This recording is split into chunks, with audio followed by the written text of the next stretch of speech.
Corps of Engineers, its primary mission is commercial navigation, and for us in the Great Lakes, that certainly plays out through all the lakes and the connecting channels. So normal ship traffic would come down through the Soo Locks up at Sault Ste. Marie, down through the lakes, and then the St. Clair River, Lake St. Clair, and Detroit River are one of the major connecting channels. So they connect Lake Huron down to Lake Erie to get things out on through to the Atlantic Ocean. So that connection is extremely important for the ships to get through.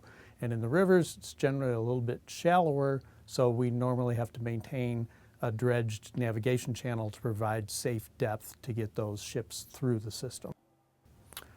Basically, to ensure we've got safe navigation, we maintain an authorized project depth that has changed over the years.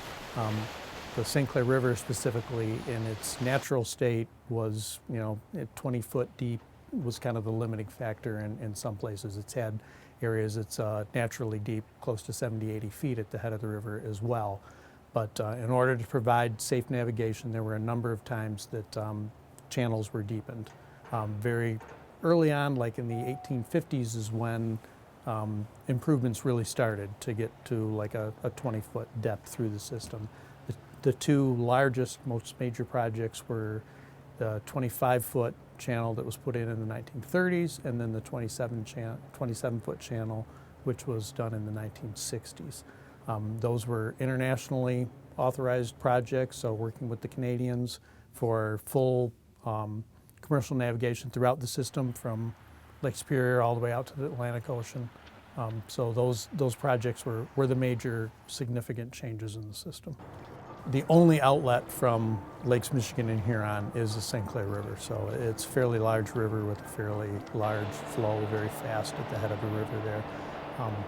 When dredging projects were put in place to deepen the river, the larger the river is, the more water that can flow through it.